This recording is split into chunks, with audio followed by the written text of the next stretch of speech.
안녕하세요.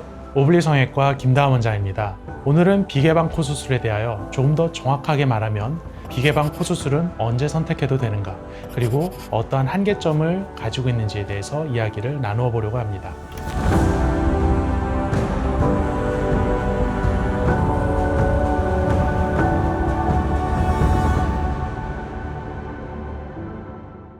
결론부터 말씀드리면 저는 한계와 제한이 있는 선택지인 비개방보다는 정교하고 발전된 기술을 사용할 수 있는 개방 접근 방식을 훨씬 선호합니다. 비개방은 태생적으로 수술할 수 있는 범위가 적고 시야가 제한되기 때문에 저는 다음 사진과 같이 비개방 수술 후 재수술 케이스를 자주 접합니다. 비개방은 코끝을 완벽하게 조절해 주지 못하기 때문에 모양을 원하는 그대로 동그랗고 예쁘게 조절해 줄 수 없습니다. 또한 지지구조도 알맞게 구성해 줄 수 없기 때문에 많이 염려하시는 코끝의 처짐과 떨어짐 혹은 길어지는 일이 많습니다. 비개방 수술은 충분히 보고 꼼꼼하게 할 수 있는 시야가 확보되지 않기 때문에 눈으로 확인하기보다는 감에 의존하는 경우가 많아 라인의 정교함이 부족할 수밖에 없습니다. 억지로 확인하려고 피부를 당기는 과정 등에서 조직이 더 많이 손상되는 역설적인 상황도 발생합니다. 특히나 비개방 모병물 수술에서는 매끄러운 콧대를 위한 조작이 조직 손상을 더욱 많이 일으키는 원인이 됩니다. 때문에 저는 더욱 이러한 불필요한 조작과 손상을 피하고 완벽한 결과를 위해서 개방으로 수술을 전환하여 이전 비개방 수술에서 부족하였던 부분을 교정하여 완성시켜 주었습니다. 개방, 비개방. 우선 개념부터 정리해 보겠습니다. 코 수술할 때 제일 먼저 정하는 것은 처음에 어느 길로 코의 구조로 접근할 것인가입니다. 개방 접근은 비주를 절개하고 코끝 피부를 들어올려 구조를 직접 보면서 수술하는 방식입니다. 비개방 접근은 비주 피부는 절개하지 않고 콧구멍 안쪽으로만 절개를 넣고 피부를 옆으로 밀고 수술하는 방식입니다. 개방, 비개방 두 가지 방법을 모두 사용할 수 있지만 대부분의 코에서 기본적인 접근은 개방이고 비개방은 아주 제한된 상황에서만 선택적으로 고려하는 방법이라고 생각합니다. 비개방은 구조적으로 클로즈드 어프로치입니다. 말 그대로 덮어놓고 어느 정도는 감으로 하는 수술입니다. 시야는 콧구멍 안쪽으로만 제한되고 연골, 뼈 구조는 부분적으로만 보입니다. 따라서 제대로 된 교정이 필요한 경우에 적합하지 않습니다. 현실적으로 비개방을 생각해 볼 수 있는 경우는 세 가지 정도입니다. 뼈 매부리를 아주 살짝 줄이는 단순한 경우, 그러나 코의 길이는 여전히 길겠죠. 콧등 실리콘을 넣었다가 빼거나 교체하는 정도, 단순한 콧대의 높낮이만 변경이 가능합니다.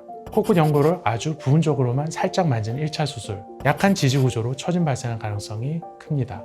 이런 가능성을 안고 갈 수 있다면 비개방을 생각해 볼 수도 있는 방법입니다. 하지만 이런 간단한 교정 범위를 넘어서는 순간 비개방은 가능하냐 불가능하냐의 문제가 아니라 정확도와 대칭 그리고 장기적인 안전성에서 한계가 발생합니다. 교정할 내용이 많아지는 순간 비개방은 한계가 분명해집니다. 코 수술을 상담하다 보면 대부분 이렇게 말씀하십니다. 매부리도 정리하고 싶고요. 코끝 모양도 예쁘게 하고 싶은데 옆모습, 정면 다 자연스럽게 조화롭게요. 이렇게 되면 수술 내용은 자연스럽게 늘어납니다. 매부리의 처리, 코끝의 높이와 길이의 조정, 코끝 모양과 대칭의 요정. 이러한 작업을 시야의 확보 없이 정확하게 볼 수 없는 상태에서 좁은 콧구멍 안쪽으로만 보면서 진행한다면 어떻게 될까요? 연골의 세밀한 재배치는 물론 코끝 지지구조의 정확한 교정, 대칭의 요정, 코끝의 3차원적인 모양 만들기, 이 모든 것을 손의 감각과 제한된 시야에 의존해서 해야 됩니다. 개방과 비교했을 때 정확성, 재현성, 디테일에서 떨어질 수밖에 없는 수술입니다. 그래서 저는 개방으로 충분히 안전하고 정교하게 할 수 있는 수술을 굳이 불안정한 비개방으로 고집할 이유는 없다라고 생각합니다. 재수술이 필요한 코를 열어보면 안쪽의 구조가 군데군데 잘려있거나 묶여있거나 흉터가 복잡하게 얽혀있는 경우가 많습니다.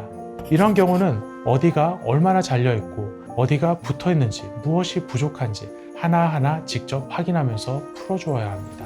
단순히 벌려서 공간을 만드는 것이 아니라 원래 구조대로 분리하고 복원해야 합니다. 그런데 비개방은 수술 부위를 완전히 노출시키지 않고 덮인 상태에서 제한된 시야로 수술을 해야 되기 때문에 눈 감고 감각만으로 할 수는 없습니다. 또 저는 개인적으로 겉에서 대충 모양을 만드는 수술이 아니라 원래 구조를 최대한 복원해주고 그 위에 모양을 만들어주는 수술, 이것이 제대로 된 성형 수술이라고 생각합니다. 그런 의미에서 재수술, 구축, 심한 비대칭과 휘어진 코와 같이 구조의 교정이 핵심적인 케이스에서 비개방을 선택하는 것은 접근의 철학 자체가 수술의 목적과 어긋나는 경우가 많다고 생각을 합니다. 대부분은 콧등의 라인과 매울의 정도를 조절하고 코끝의 높이와 모양, 길이, 그리고 지지구조의 설정과 날경골의 재배치까지 모두 고려해야 합니다. 그래서 개방과 비개방의 차이가 분명하게 드러납니다. 개방에서는 연골, 매부리, 이음매, 이물질의 유무, 실리콘의 적절한 위치, 이 모든 것을 정면, 측면, 사선 모든 각도를 눈으로 보고 양쪽을 동시에 비교하면서 대칭적으로 재배치할 수 있습니다. 반대로 비개방에서는 콧구멍 안쪽에서 제한된 각도로만 부분적으로 보면서 수술을 해야 되기 때문에 라인의 이음매를 정말 매끄럽게 마무리하는 데에는 깎을 수 있는 매부리를 놓치게 된다거나 잘못된 보형물의 위치 등 근본적으로 제한된 시야에서 오는 문제가 생깁니다. 마지막으로 오늘 이야기를 한번 정리해 보겠습니다. 개방, 비개방은 수술의 우열이 아니라 눈으로 정확하게 보고 하느냐, 감으로 하느냐의 차이입니다. 요구되는 교정의 범위와 난이도가 조금이라도 올라가게 되는 순간 비개방은 개방에 비해 구조적으로 불리해집니다. 재수술, 구축, 비대칭, 콧끝 구조, 재배치가 필요한 경우에는 구조를 직접 보고 다루는 개방 접근 방법이 훨씬 더 수술 목적에 부합합니다. 비개방은 아주 단순하고 제한적인 교정에서 신중하게 고려할 수 있는 선택지라고 보는 것이 현실적입니다.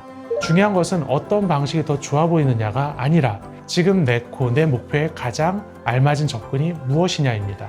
저는 그 질문에 대해 환자 개개인의 상태에 맞춰 가장 정확하게 답해드리는 것이 의사의 역할이라고 생각합니다.